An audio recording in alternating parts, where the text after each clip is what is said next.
Oh Deus, nós louvamos o Teu nome e te agradecemos por mais um dia que o Senhor nos dá de paz, de saúde, de vida. Obrigado porque o Teu amor tem sido tão real na nossa vida e nós te agradecemos por isso. Nós não somos merecedores de coisa alguma, mas é a Tua graça que nos basta e o Teu poder se aperfeiçoa na nossa fraqueza. Isso tem sido todos os dias, todas as manhãs.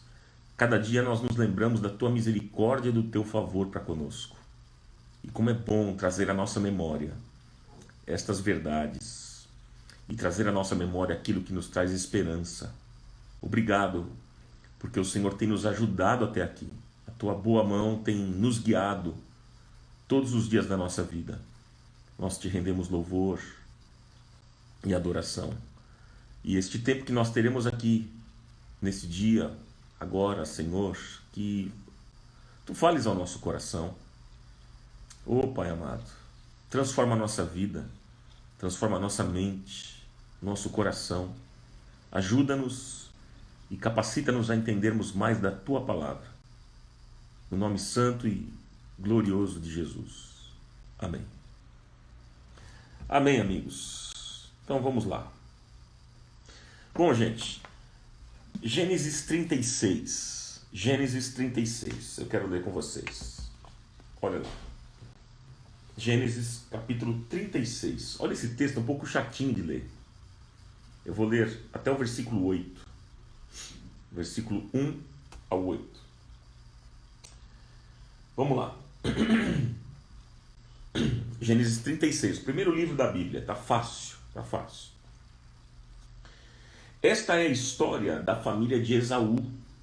É a história da família de Esaú, que é Edom. E aí vem uns nominhos chatos aqui, olha só. Esaú casou-se com mulheres de Canaã. Isso era um costume da época. Ele casou-se com mulheres. Casou-se com Ada, filha de Elon, o Hitita, e com Oolibama, filha de Aná e neta de Zibeão, o Eveu, e também com Basimate, filha de Ismael e irmã de Nebaiote. Ele casou com Ada, com Oolibama e com Basemate. Aí o texto continua dizendo no versículo 4. Ada, uma das mulheres, deu a Esaú um filho chamado Elifaz. Basemate, a outra mulher, deu-lhe Reuel. E Oolibama deu-lhe Jeús, Jalão e Corá. Estes foram os filhos de Esaú que lhe nasceram em Canaã. Esaú tomou suas mulheres, seus filhos e filhas, e todos os de sua casa, assim como os seus rebanhos, todos os outros animais e todos os bens que havia adquirido em Canaã, e foi para outra região, para longe do seu irmão Jacó. Os seus bens eram tantos que eles já não podiam morar juntos. A terra onde estavam vivendo não podia sustentá-los por causa dos seus rebanhos. Por isso Esaú, que é Edom, fixou-se nos montes de Seir. Até aqui a nossa leitura. Então vamos lá, amigos. Gostaria que você me respondesse a pergunta que está fixada. Em poucas palavras, me responda. O que é que você acha que as pessoas irão dizer ao seu respeito no dia que você morrer? O que você imagina? Me responda. O que as pessoas vão dizer ao seu respeito no dia que você morrer? Ou então, o que você gostaria que elas dissessem? Vamos lá, escrevam.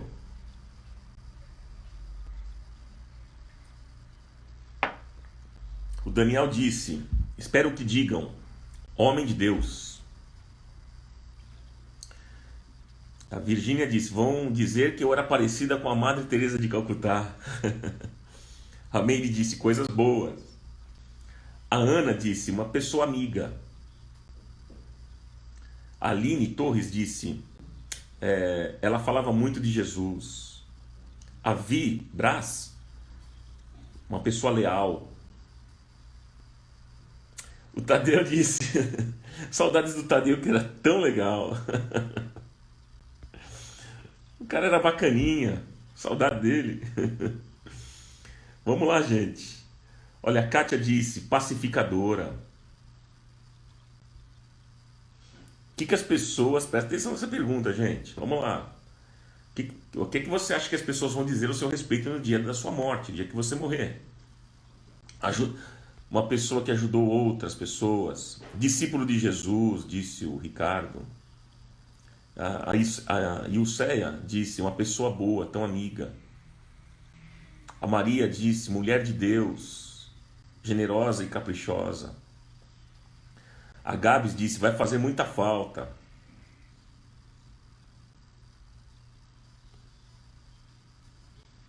O que vai estar escrito, gente? O que vai estar escrito na sua lápide no dia que você morrer, hein?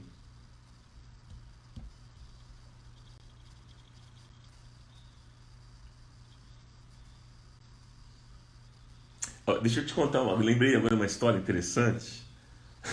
Enquanto eu estava lendo aqui, eu lembrei de uma história interessante. Isso é verdade, gente.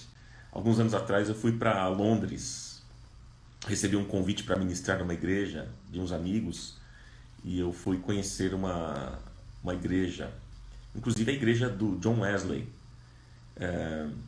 E era muito comum na época os cemitérios ficarem atrás da igreja. Muito comum isso, né? Tinha um cemitério ali na igreja, né? Na parte de trás ficava o cemitério. E aí eu me lembro de uma situação muito engraçada, porque eu vi, na época eu vi umas lápides ali nos túmulos, né? E eu não entendi o que estava querendo dizer. E aí teve um amigo que me disse que tinha uma lápide que estava escrito assim, aqui jaz Flor Bela Smith, que no dia tal do ano tal conseguiu controlar sua língua.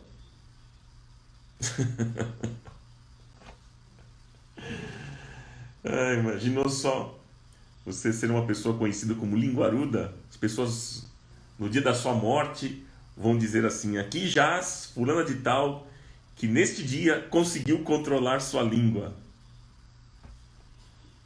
Você já imaginou uma situação dessa? Eu dei muita risada. Dei muita risada. Vocês estão rindo, né, gente? Mas o que é que vão falar da gente? O dia que a gente morrer.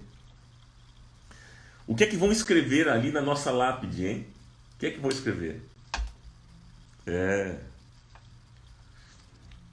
Imaginou? Aqui jaz fulano de tal, que em tal dia, de tal ano, conseguiu controlar a sua língua. Senhor, tem misericórdia, Senhor. Bom, vamos lá, vamos pensar aqui, gente, juntos nesse tema, vamos refletir. Gente, o que as pessoas vão dizer a nosso respeito? Como é que as pessoas vão reagir à nossa morte? Como será a notícia do dia do seu falecimento, hein? Olha, se Jesus não voltar antes, não se iluda. Você não é imortal. Você vai morrer. Eu também. Gostaria que Jesus voltasse antes. Porém, talvez isso não aconteça. E como será a notícia do dia do seu falecimento? Como será o final da sua história de vida, hein? Como será o final? Sabe, tem uma frase, se você quiser anotar essa frase, do Benjamin Franklin. Ele diz o seguinte: se você não quer ser esquecido quando morrer, se você não quer ser esquecido quando morrer, escreva coisas que vale a pena ler e faça coisas que vale a pena escrever.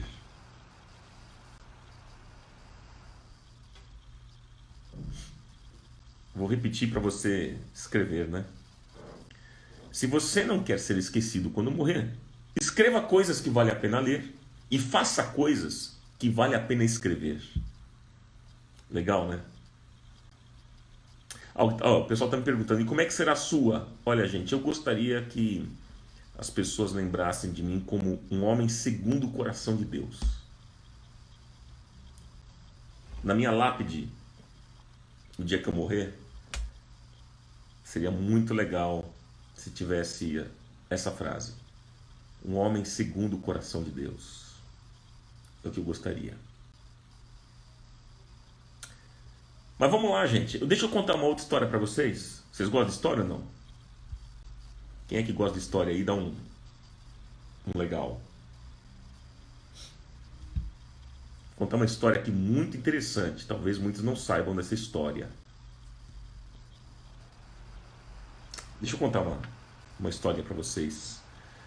De um camarada chamado Alfred Bernard Nobel. Alfred Bernard Nobel. Este homem, ele nasceu no dia 21 de outubro de 1833 em Estocolmo, na Suécia. Ele era filho de um inventor e aos 16 anos, Nobel já era um excelente químico. Como seus pais trabalhavam em minas, ele começou a trabalhar também no sentido de estabilizar a nitroglicerina, que é altamente instável e explode. Um dos seus irmãos, inclusive, ele morreu numa dessas explosões. Nobel, gente, Nobel trabalhou no sentido de tornar a nitroglicerina não tão combustível para não explodir com tanta facilidade. E nesse processo todo, ele acabou inventando a dinamite. E então ele passou a inventar outras formas também de dinamites, que serviam para quê? Para abrir estradas, para abrir buracos de minas, e, enfim, e outras coisas mais.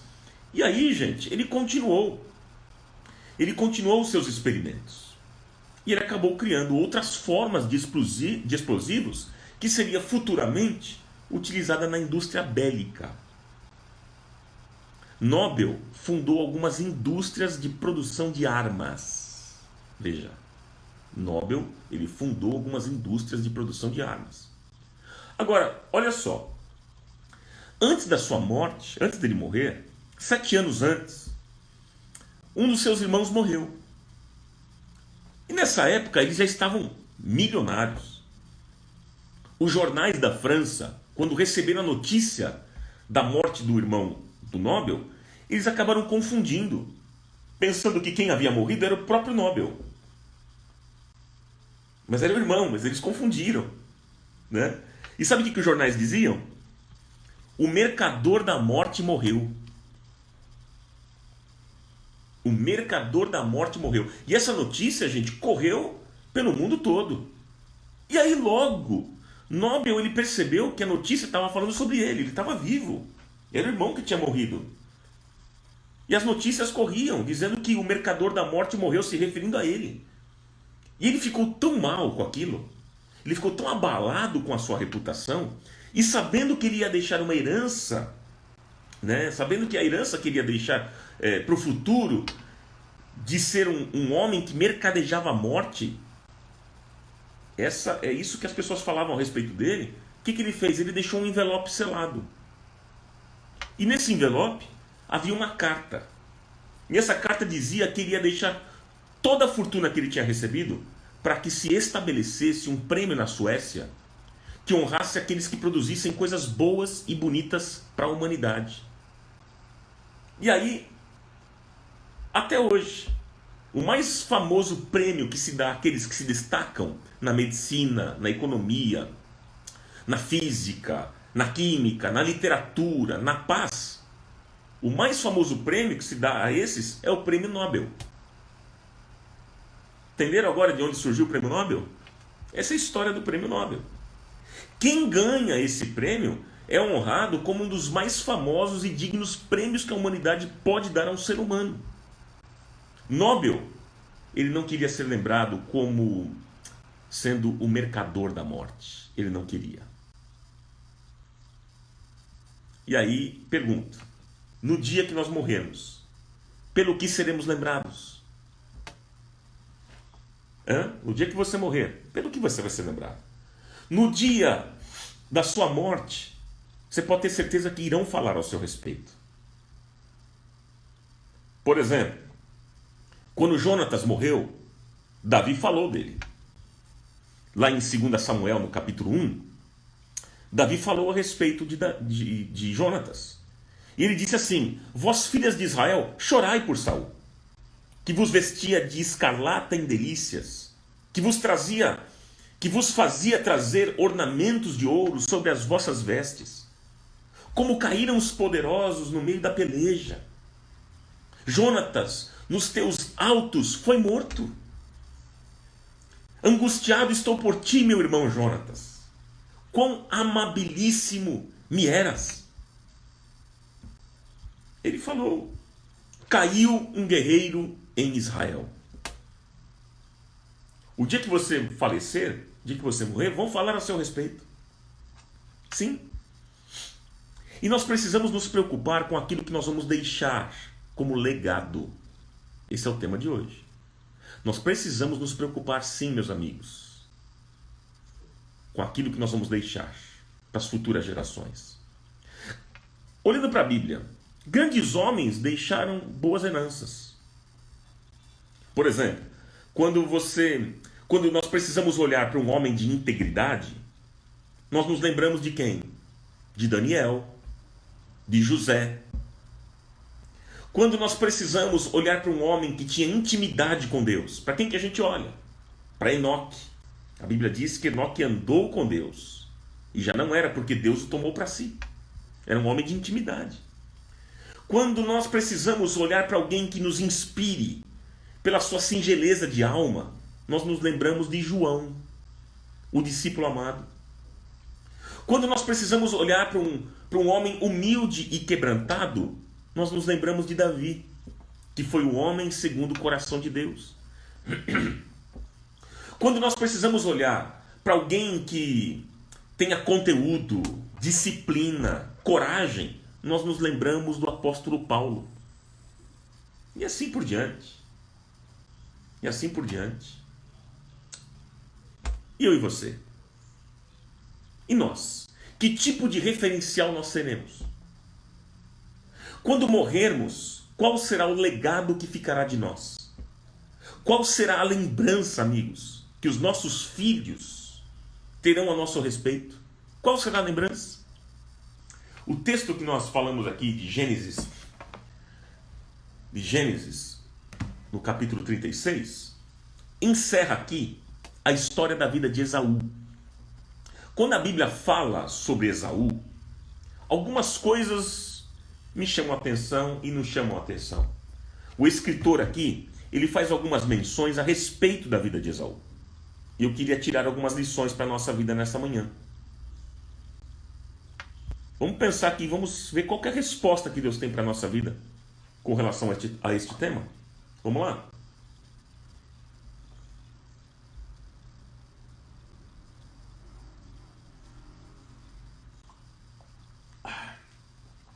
Coisa boa. Quais são as lições que nós podemos aprender nessa manhã? Bom, primeira lição. Veja, a nossa vida não terminará no dia em que morrermos. A nossa vida não terminará no dia em que morrermos. Essa é a primeira lição que a gente aprende. Gente, a morte não perdoa dívidas. As dívidas que nós fazemos durante a vida, elas não são perdoadas com a nossa morte. Nós podemos não deixar nada para os nossos familiares, mas as dívidas ficam. As dívidas ficarão para eles pagarem. Enquanto nós estamos vivos, nós estamos gerando processos, girando engrenagens e produzindo fatos. Quando morremos, amigos, os processos que nós começamos, eles não morrem conosco. Nós morremos e a vida continua tocando as engrenagens para frente. Nós saímos de cena, mas os processos vão. Os processos continuam.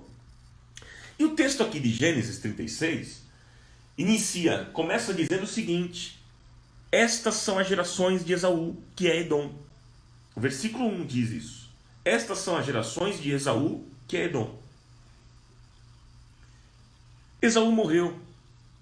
Mas o processo que ele começou continuou dando à luz uma nação que foi Edom, conhecida como a nação dos Edomitas.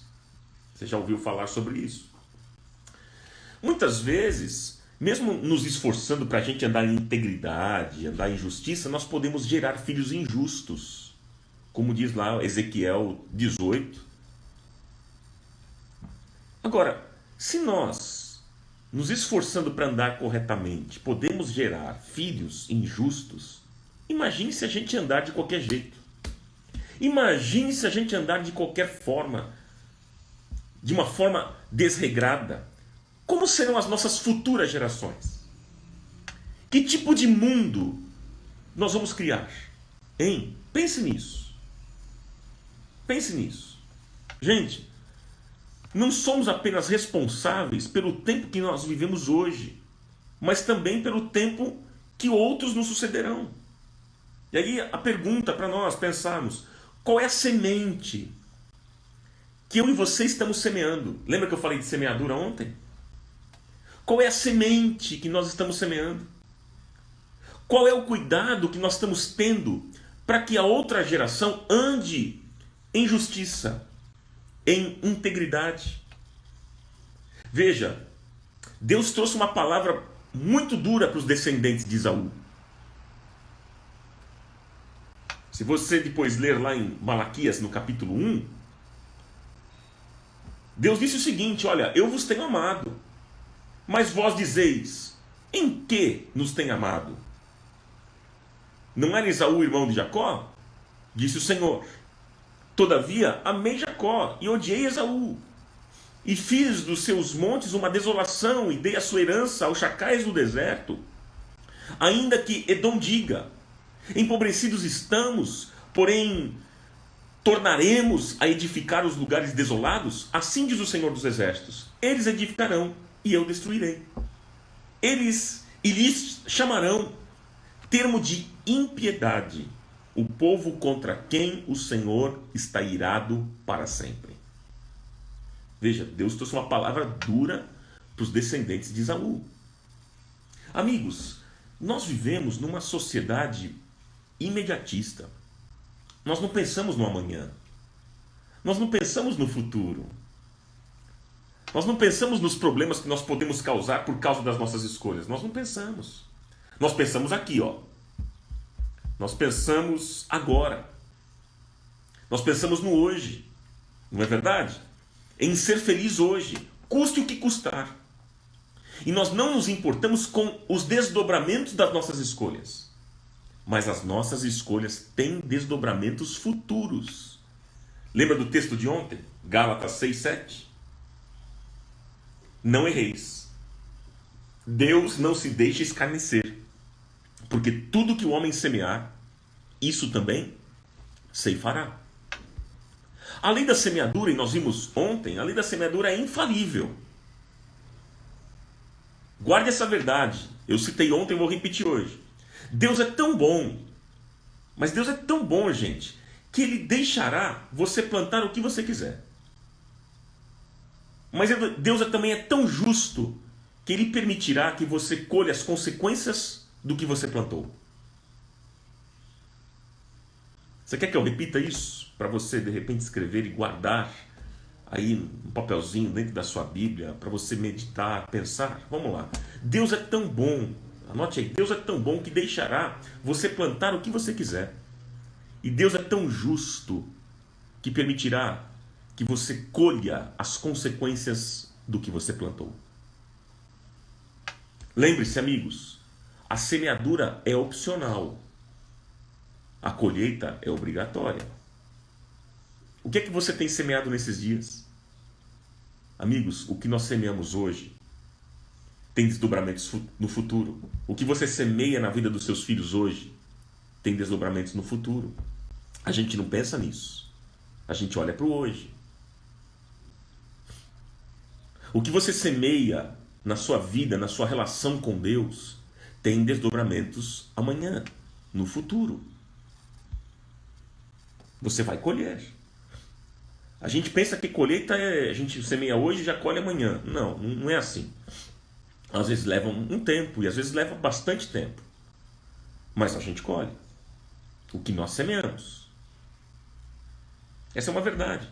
Veja, amigos, nós não paramos no dia que nós morremos. Nós não paramos no dia que nós morremos. É por isso que o prêmio da soberana vocação de Deus em Cristo Jesus, lá de Filipenses capítulo 3, versículo 14, por isso que este prêmio não vai ser dado agora. Vai ser dado no último dia. Porque depois que nós morrermos, as nossas obras continuarão trazendo desdobramentos daquilo que nós fizemos. Nós precisamos de um projeto de vida maior do que nós mesmos. Nós precisamos pensar, refletir hoje qual é o legado que nós iremos deixar. Porque a fatura vai chegar. Como disse aqui Aldeni. Concordo com você, a fatura chega, não tem jeito. Segunda verdade que eu quero deixar ao seu coração em relação a esse tema. Está sendo abençoado? Segunda verdade. As nossas escolhas e os nossos atos estão sempre vinculados ao passado. As nossas escolhas e os nossos atos estão sempre vinculados ao passado. Veja, a Bíblia diz lá no versículo 6 que Esaú foi para outra terra. Ele foi para longe porque as marcas e as feridas que ele guardava do passado nunca haviam sido tratadas e curadas. Esaú até havia perdoado seu irmão Jacó. Lembra da história? Quando Jacó tomou dele fraudulentamente a bênção da primogenitura, se passando por Esaú. Depois leia lá Gênesis 27, para você entender a história melhor. Isso causou uma mágoa no coração de Esaú, mas ele até tinha perdoado o seu irmão. Mas a convivência já não dava mais. E então eles se separaram. Gente, é por isso que muitas famílias no futuro não engrenam. Porque não tem acerto. E como resultado, não há cura. A doença fica ali. E eu pergunto, que tipo de feridas são causadas em nós? São feridas feitas por aqueles que sugaram de nós. São feridas feitas por aqueles que nos acusaram. São feridas feitas por aqueles que nos abandonaram. São feridas feitas por aqueles que nos atacaram. São feridas feitas por aqueles que abusaram de nós e até nos manipularam. São feridas profundas que estragaram para sempre o convívio das pessoas. E diante disso, amigos, guarde duas verdades importantes. Diante disso, veja, primeira verdade que eu deixo aqui nesse aspecto: nunca subestime as lágrimas e as marcas que você deixou na vida de alguém. Eu vou repetir. Nunca subestime as lágrimas e as marcas que você deixou na vida de alguém. Gente, nós não temos a ideia do tamanho da ferida que nós podemos provocar no coração do outro, das pessoas, e as marcas que ficarão para sempre. Por exemplo, pais que dizem palavras duras aos seus filhos. Ah, você não presta. Você é um safado. Você é um burro. O seu destino é de derrota. O seu destino é de fracasso. Isso marca as pessoas para sempre. Marca o coração. Veja, namoros desfeitos por atos irresponsáveis. Né? É aquele moço que criou uma expectativa na moça, mas depois ele diz, depois de um tempo, né, ele diz que Deus pediu para ele terminar o namoro. Ele não tem coragem de falar que ele não gosta mais da moça, então ele diz que Deus que pediu. Enfim, gente, muitos pensam que não fizeram nada, que não agiram tão mal, que não foi bem assim, e tentam diminuir a gravidade da coisa, mas a verdade é que causaram marcas que podem durar muitos anos para serem curadas. Então, nunca subestime as lágrimas e as marcas que você deixou na vida de alguém. Uma segunda coisa aqui é que nunca tente reconstruir a sua vida sem antes acertar aquilo que ficou para trás. Vou repetir. Nunca tente reconstruir a sua vida sem antes acertar aquilo que ficou para trás. Sabe, muitos querem cuidar do agora e deixar o que ficou para trás nas mãos de Deus, para Deus cuidar. Mas está errado isso. Não é assim que funciona. Existem situações que eu deixo sim na mão de Deus. Quando não há mais o que fazer, Senhor, está aqui nas suas mãos. Mas se houver condições, se eu posso fazer, eu vou fazer, eu tenho que fazer. Por exemplo, vou dar um exemplo aqui. O seu marido ou a sua esposa, o seu marido não é convertido. E você tem falado do evangelho, você tem dado bom testemunho, você tem feito a sua parte e já não tem mais o que fazer para ele se converter. O que você faz? Senhor, minha parte eu fiz, eu tenho feito e eu entrego nas tuas mãos. Agora é com o Senhor. Mas há coisas que nós precisamos acertar. Quer dizer, camarada atropelou pessoas, machucou, né, o irmão, falou mal do irmão, fez tudo que é de ruim com o irmão. E aí ele chega e diz assim, não, agora eu vou deixar tudo nas mãos de Deus e Deus vai resolver isso. Não, não é assim. Não é assim. Você precisa acertar. Não tente recomeçar a sua vida sem antes acertar aquilo que ficou para trás. Acerte. Por quê? Porque a vida dá voltas. E um dia nós poderemos nos encontrar com aquele que nós ofendemos. E uma relação que não foi bem resolvida vai gerar um transtorno, algo ruim, desdobramentos, vai amargar e destruir pessoas. Então, gente, essa é a segunda verdade que eu deixo para vocês hoje. As nossas escolhas, os nossos atos estão sempre vinculados ao passado. Terceiro e último. Anote. Terceiro e último. As nossas decisões não devem levar em conta sempre o lado material das coisas. As nossas decisões não devem levar em conta sempre o lado material das coisas. Bom, veja só. Nós não podemos usar o dinheiro e os bens materiais como um álibi para as nossas decisões. Esaú, ele foi para uma outra terra por causa dos bens materiais. Versículo 7 diz, porque os bens deles eram muitos para habitarem juntos. Os bens deles, dos dois, eram muitos para eles ficarem juntos. Então veja, muitas pessoas elas tomam decisões na vida em que elas só pesam na balança o dinheiro. Eu estou indo embora da cidade, eu vou morar em outra cidade porque eu vou ganhar mais dinheiro. E essas pessoas não colocam nesta balança outras variáveis que implicam nas mudanças.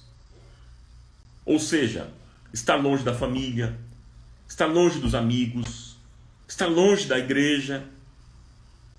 Se for para ganhar mais dinheiro e obter melhores chances na vida, eles topam qualquer coisa.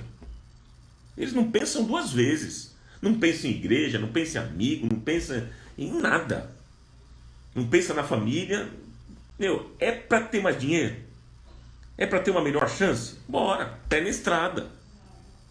E eu pergunto, é isso que deve orientar a nossa vida, gente? É isso? É isso que deve orientar a sua vida?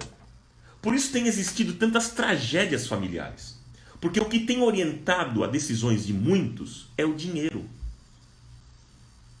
O dinheiro, gente, nos lança a falsas decisões na vida. E depois nos arrependemos e choramos amargamente.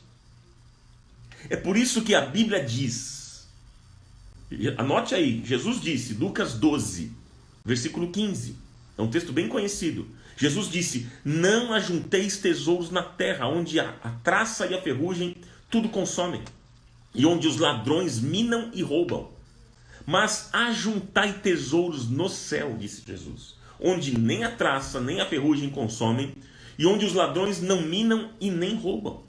Porque onde estiver o vosso tesouro, aí estará também o vosso coração.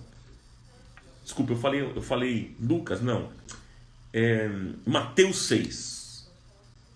Me perdoa. Mateus 6, 19.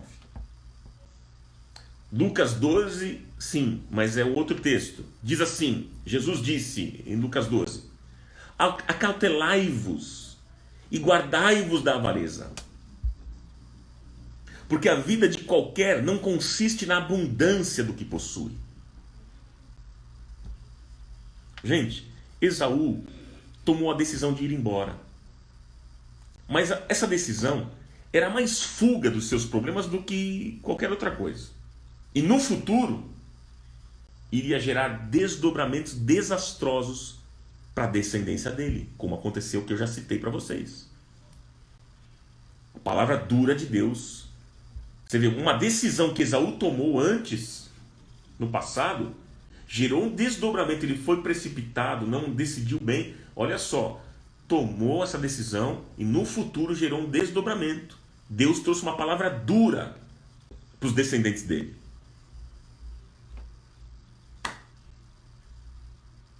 Então, eu quero fazer as considerações finais aqui com vocês, para a gente orar em cima desse tema, que é um tema de reflexão. Gente, viver não é apenas viver o hoje. Viver não é apenas viver o agora, o presente. Quem vive apenas o presente, não vive. Viver é ter responsabilidade com o futuro.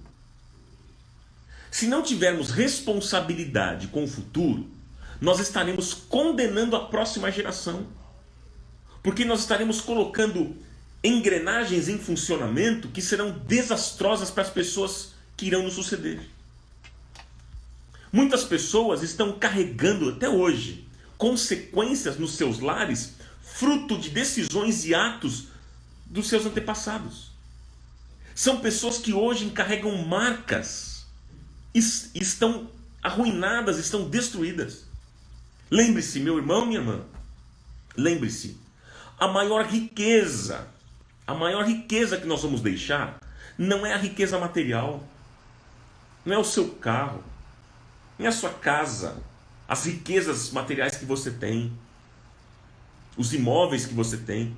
A maior riqueza não é a riqueza material. A maior riqueza são os valores que nós semeamos na vida de outras pessoas que terão memória daquilo que nós fizemos. Pergunta a você, quais são os processos que nós estamos gerando na nossa vida? Quais são os processos que você está gerando na sua vida? Se alguém for escrever um relato hoje da sua vida, o que vão dizer? Hein? Que tipo de herança, né? Que tipo de herança nós vamos deixar? Olha, amigos, que possamos deixar uma marca positiva para a nossa geração. Que você possa deixar uma marca positiva para os seus filhos, para a sua esposa, para o seu marido, para os seus pais, para os seus familiares. Deixa uma marca boa. Que possamos semear coisas boas na vida das pessoas. E que possamos servir de inspiração para muitas pessoas. Como diz o Salmo 145, versículo 4, diz que uma geração louvará as tuas obras a outra geração e anunciarão as tuas proezas. Uma geração louvará as tuas obras a outra geração e anunciarão as tuas proezas. Meu irmão, minha irmã, quais são os processos que nós estamos gerando para o futuro? Pense nisso, reflita nisso hoje.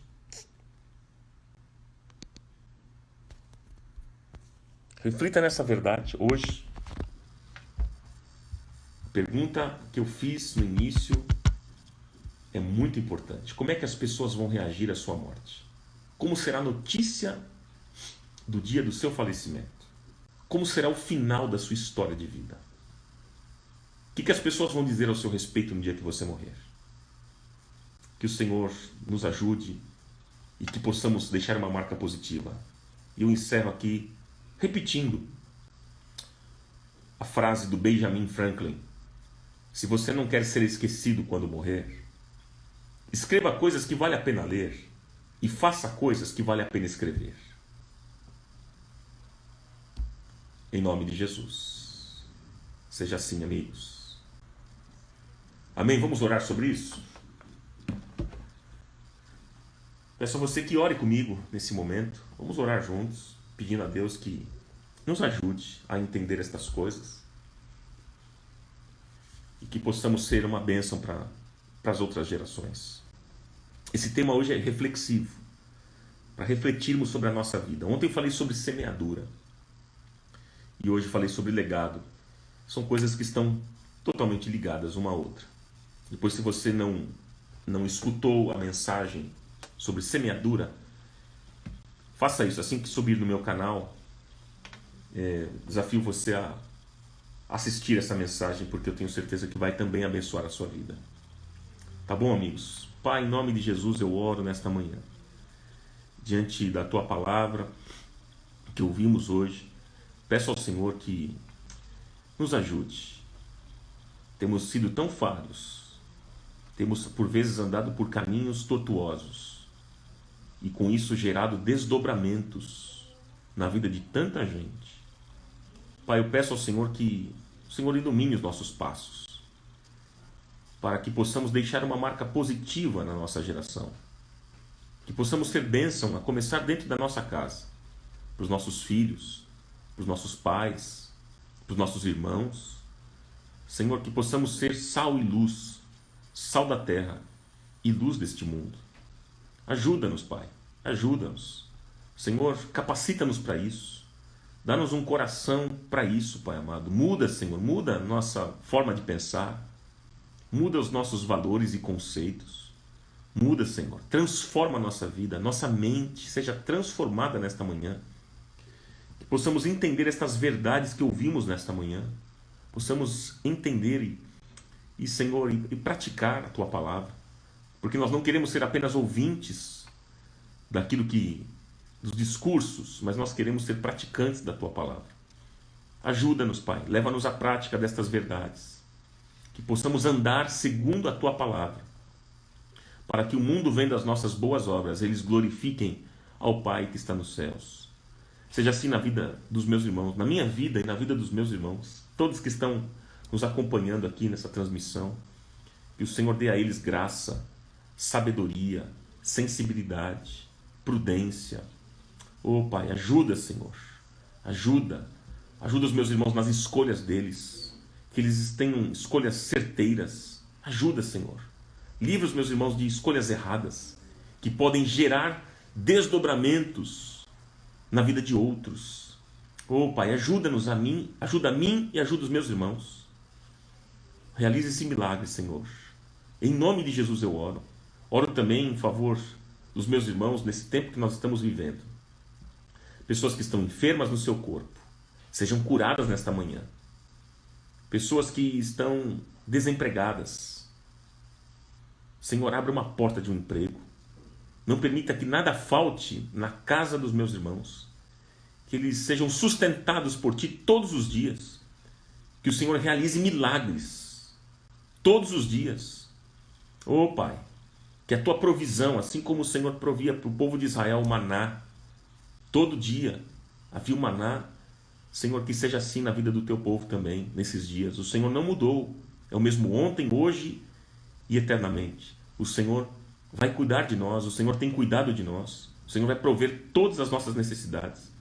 Eu oro, Senhor, em relação àqueles que estão vivendo um tempo de dificuldades financeiras.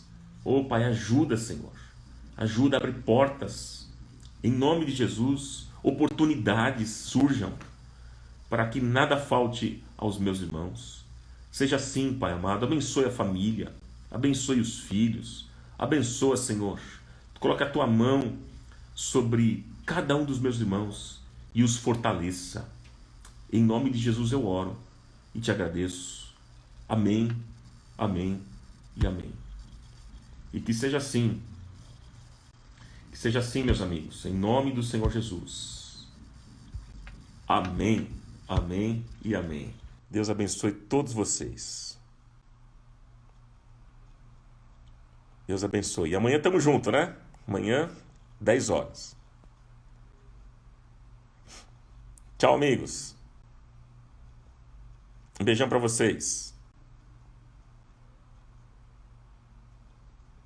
Ah, que legal, Alexandre. Você que fez o cajado, que legal. Tá certo, amigos? Um beijão para todos vocês. Tenham um bom dia.